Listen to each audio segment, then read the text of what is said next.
we bring in Charles Payne, host of Making Money. First, I just want to say global reaction perspective to these historic moments. This is absolutely phenomenal. I mean, day one after the election, we saw a lot of global leaders chime in, and then in the last 24, 48 hours, everyone from Putin and so on, just, sort of extending an olive branch. I thought it was interesting that the tariffs are delayed. There's some massive negotiations going on there. And to answer your question, it's a gazillion. Amazing. Is that the official number, Charles? That's what I was thinking. The market cap of those companies is a gazillion. So, I love it. I loved. Obviously, you guys know I was beaming myself when he mentioned McKinley, because that was a central point of my town hall, right? It's so funny. Think about this: the new Gilded Age. We're talking about Musk, Bezos, Zuckerberg, the old Gilded Age, Carnegie, Rockefeller, J.P. Morgan, people who not only shaped this country, but they were able to lift it. This is when we took over. This is when we surpassed Great Britain as the preeminent nation in the world. This is when people had disposable income. We never had that before. For all the talk of robber barons, we lived season to season, hoping that the crop would come in and we could make it to the next crop next season. Yeah. Then we went to these cities and we developed these skills and we developed these technologies. Then we had the Chicago World's Fair to put it on display for the rest of the world. A Ferris wheel, right? Discretionary things. You could go out on a date, you know what I mean? And go on a Ferris wheel and get you some cotton candy and get you some Wrigley Spearmint gum and get you some Cracker Jacks. It feels like that all over again. Well, and, it's so interesting. I thought of you, the minute he said that, I thought of Charles Payne. And I'm reading a book right now about that era, from McKinley to Roosevelt, and what an interesting transition that was. And one of the things that divided McKinley and Roosevelt was the understanding of the American worker and their state right now. But in Trump's speech, what did he do? He came out and said, I want to thank the auto workers of America. Right. Because it was, and I think he's really speaking to labor and workers more generally. Their vote is the reason I'm standing here today, Charles. That to me was quite a telling remark, and I think characteristic of what we're going to see in the coming years. You've got the head of the Teamsters in the audience, right? I mean, this is something very, very unique. And when they polled the final internal poll, Trump got like 56 or so % of that vote. So the working man and woman understands and really appreciates Donald Trump. In the McKinley thing, he grew up in Ohio when it was like the hottest state. If you think of like all the inventors who were there, all the inventions, it's amazing. Then you had it was called the Mother of Presidents. So you have 5 presidents in a row, almost all from Ohio. It was the place to be, but having witnessed this firsthand, he had a certain appreciation for it. Having witnessed the people, he had a certain appreciation for it. Also, they understood history. The first Industrial Revolution started in Great Britain. They protected it. They protected it with tariffs. They protected it by trying to keep, their technology to themselves before letting the rest of the world. So this second Industrial Revolution, in which America played a greater role at the beginning, he wanted to protect it. But he evolved also as time went on and our presence around the world increased. I want to talk about sort of the opening statement and in his inaugural address that says the golden age is here. Yeah. You talk about the Gilded Age when talking about your old titans. And, we talk about the billionaire CEOs that are behind him. But I think what is so unique to Americans is not that there are billionaires there, but that the opportunity for any of us to become a billionaire is available. Because in America, that dream is a reality. As long as you have the government getting out of the way, you have the opportunity, anyone, no matter where you were born, to grow up and to be that, to start that company. Did you feel like that optimism really is here, that capitalism is back, that being wealthy isn't going to be hated, it's going to be celebrated, because that means you're the American success? Absolutely. I mean, who wants to wake up and you hear the president of the United States, whoever it might be, demonizing success? And it's like, pay your fair share. We're so tired of that kind of stuff. Like, okay, I mean, the top 10% pay 60, 70, whoever knows, it's some crazy amount. And plus, it's too focused on the wrong things. We should be focused on how to create more wealth, not how to take wealth from those who've achieved it, And so all that spirit is out there, I think, and again, to the book you're reading, Brian, I think we ushered in what they call the fourth party system. There's only been 6 of them. It was 36 years of prosperity after McKinley, and they call him sort of the architect of the American century.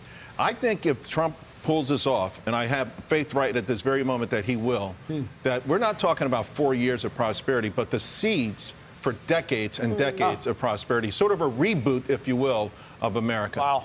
I just want to talk to the pictures for one moment here, because we are seeing the former President Biden and First Lady Dr. Jill Biden, as well as Kamala Harris, Vice President, and Doug Emhoff, heading to their vehicles. My understanding is that they then go to their departure ceremony at JBA, Yep. and that the Trumps and the Vances will now make their way to their lunch. That's just kind of foreshadowing what's to come up here. But Charles, I want to get your take on this because I thought it was really unique. The way he talked about, and I'm talking about Donald Trump, China, he talked about it with respect to the Panama Canal. He talked about it with respect to technology. And you had a senior official, vice president of China, sitting there listening to that. And he's saying, in so many words, we're not going to let China eat our lunch anymore. It was remarkable. And you know, this is exactly what he says to Xi when they're on phone calls together. He doesn't mince words, right? But also think about this, because I've been saying for the last 2 years, almost a lot of speeches I gave, particularly last year, early last year and the year before, was watch what happened to Germany. Yeah. Somehow the German people, the greatest industrial nation in Europe, they gave it all up. They, out of some sort of, listen, I know, I mean, really what ruined them was the Green Party. Yeah. It really ruined them. And I point to, after both world wars, there were these massive treaties. There was one treaty and one arrangement, right, that was ostensibly to slow down the German military machine. It wasn't. There was more than that. It was to slow down the German industrial machine so the rest of Europe could catch up. And still, even with those constraints, they found a way to come back. They have a certain thing that was going on for them, and they gave it all up for this green thing. And we've done the same thing to a certain degree, right? Why don't we give up the Panama Canal? Why have we watched the Chinese come in there? Such a vital part. President Trump says he wants Greenland. Of course he wants Greenland. Who's chuckling? The same people that chuckled at the Space Force, you know, right? The knowing chuckle, like you can't do it. It can't be done. Or it's dumb. Yeah. You know, Brian, he mentioned Europe in there a little bit, and it was so interesting. I was listening to an interview from Meta's head of global business, and she said that Europe hasn't created a single $100 billion business in the period where the U.S. has created $6 trillion companies. You know why? Because the EU has 100 rules, 270 different regulators. That immediately stops innovation. So if you want to overcome that, you have to scrap that. It's such a great point, and the president spoke to that. I loved when he got, just very quickly, he got onto the EV mandate. And he said, we are going to produce more cars in this country than you've ever thought possible, and you're going to choose the car you want to buy. And, you know, to me, that's like a little encapsulation of the thing that Europe got wrong and the thing that America has been getting wrong, the overregulation. You know, we're going to talk to some business owners a little bit later, but like the sense of being unleashed, Charles, I think that to me is the overwhelming feeling of this moment. You know, the bottom line is we have spent, I'd say, 12 of the last 16 years looking backwards as a nation. We've spent far too much time ripping down statues and relitigating our history instead of looking ahead. And I think with the election of President Trump and what we heard today is that we are looking forward as a nation of optimism. So it gives everyone in this, to follow your point at the beginning, everyone in this country right now feels like, okay, I've got a shot to achieve, right? And it's fitting that it would happen on Martin Luther King Jr. Day, because we're all being judged by the content of our character and that will dictate how our prosperity goes. Not government, not rules, and not anything else. And I feel like this was a speech that had a little something for everyone in it. If you were listening about the border, he talked about how he will immediately implement Remain in Mexico. He will secure our border. He will end catch and release. There are huge economic implications there. Absolutely, huge economic implications. And also, listen, for all these economists, and you guys haven't come on your show, that somehow find a justification in illegal immigration, even kind of scoff at sending criminals back, illegal immigrants who commit additional crimes. We have Americans who are not working. We have millions of Americans who need jobs. They need training. It's time to rejigger the whole thing so that someone can't be 26 years old and stay at home with their mom and not have to work. That brings me to a point. We were speaking with Karl Rove last week, and he wrote an op-ed in the Wall Street Journal saying that we love the enthusiasm. Don't get me wrong. I think business leaders have never been more excited than they are at this moment.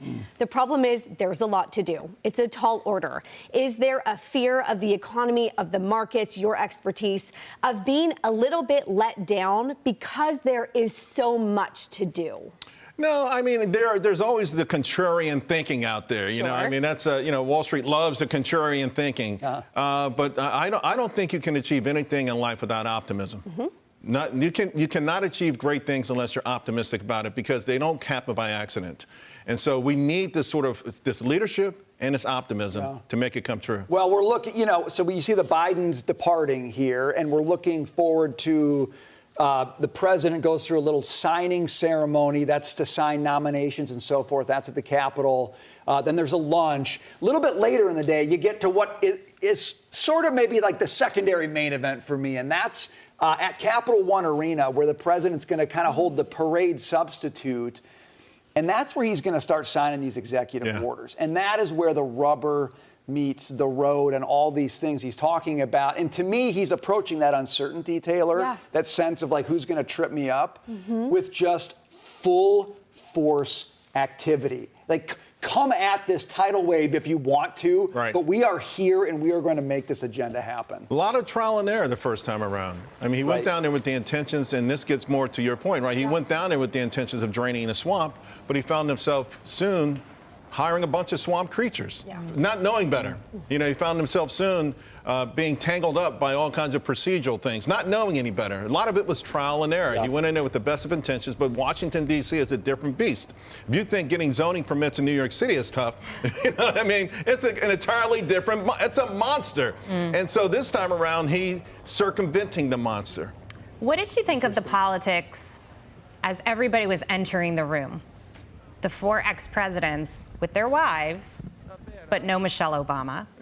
We talk about a peaceful transfer of power. We talk about welcoming, I thought, whether it was President Biden or Kamala Harris, they were welcoming and definitely played the role. You know, your thoughts on how it all played out. I was so proud. I loved it. I loved it. You know, it's a beautiful thing for the American public to see just how bitter the campaign was. And you know, in the back of everyone's eye, good thing we didn't have those thought clouds.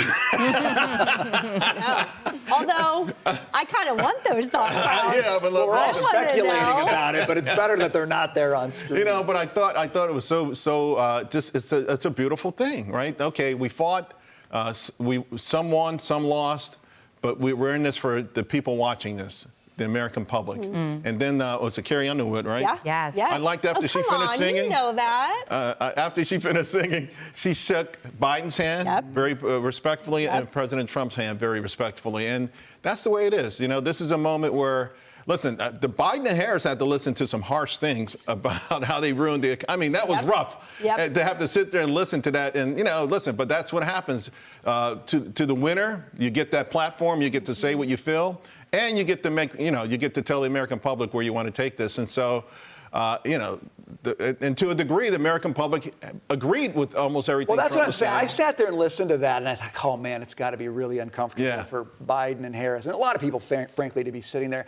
But then I thought, take any issue that he laid out and ask yourself, is he saying what actually happened, or is he making it up? And you go right down the list, and all he's doing is giving a litany of bad policy decisions that have been made over the last 4 years. And he's saying, I'm going to fix that.